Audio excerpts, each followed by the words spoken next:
hujung sebuah kampung sunyi, ada seketul batu besar yang tidak pernah beralih walau seinci. Orang kampung kata, batu itu bukan sekadar batu. Ia menyimpan satu rahsia yang sudah lama dikuburkan.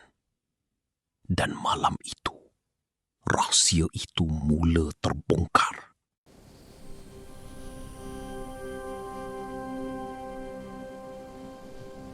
Kampung Seri Damai terkenal dengan suasana tenangnya. Sawah terbentang luas, angin petang berbisik lembut. Namun di satu sudut hujung kampung, terdapat satu kawasan yang tidak pernah disentuh sesiapa. Di situlah terletaknya batu besar itu. Tinggi hampir 2 kali manusia. Permukaannya kasar dan sentiasa terasa sejuk walaupun di bawah panas terik. Penduduk kampung berpesan, jangan pergi dekat batu itu selepas maghrib. Tapi seperti biasa, pesanan itu hanya menimbulkan rasa ingin tahu. Amir, seorang pemuda yang baru pulang ke kampung selepas bertahun di bandar, tidak percaya dengan cerita-cerita lama. Baginya, semua itu hanya mitos orang kampung.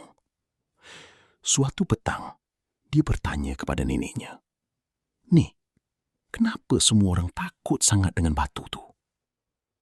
Neneknya diam seketika. Wajahnya berubah serius. "Itu bukan batu biasa, Mir.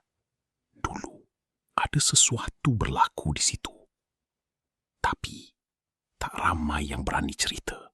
Malam itu, rasa ingin tahu Amir semakin kuat. Dia mengambil lampu suluh dan berjalan menuju ke hujung kampung. Angin malam terasa lain. Sunyi. Terlalu sunyi. Apabila dia sampai, batu besar itu berdiri tegak dalam kegelapan. Tiba-tiba, dia terdengar bunyi seperti bisikan. Perlahan, hampir tidak jelas. Amir menyuluh lebih dekat. Tulisan itu hampir pudar, tetapi masih boleh dibaca. Zahra, 1975. Belum sempat dia berfikir, tanah di sekeliling batu itu tiba-tiba bergetar sedikit. Lampu suluhnya berkelip dan suara bisikan tadi semakin jelas. "Tolong aku." Amir terkejut. Dia berpaling ke belakang. Tiada siapa. Apabila dia memandang semula ke arah batu, dia nampak sesuatu yang membuatkan jantungnya berhenti seketika. Permukaan batu itu seperti bernafas. Keesokan paginya, Amir kembali bertanya kepada neneknya. Kali ini, neneknya tidak mengelak. Dulu, ada seorang gadis bernama Zahra. Dia hilang secara tiba-tiba. Orang kampung cari merata, tapi tak jumpa. Sejak itu, batu itu muncul. Amir terdiam. Maksud nenek, batu tu? Neneknya hanya mengangguk perlahan. Orang kampung percaya Zahra tidak pernah pergi. Malam berikutnya, Amir kembali ke batu itu. Kali ini dengan tekad. Kalau betul ada sesuatu, aku nak tahu kebenaran. Dia menyentuh batu itu. Sejuk. Terlalu sejuk. Tiba-tiba, satu bayangan muncul di hadapannya. Seorang gadis berpakaian putih. Wajahnya sayu. "Kenapa kau datang?" Suara itu bergetar. Amir memberanikan diri. "Aku nak tolong." Gadis itu memandangnya lama. "Aku tidak dikuburkan. Amir terkejut.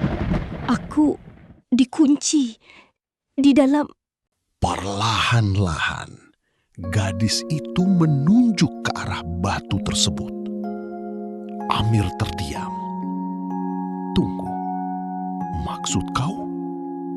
Sebelum sempat dia habiskan kata, tiba-tiba ingatan lama neneknya muncul dalam fikirannya tentang seorang lelaki kaya di kampung yang pernah hilang secara misteri, dan satu rahasia yang tidak pernah diceritakan.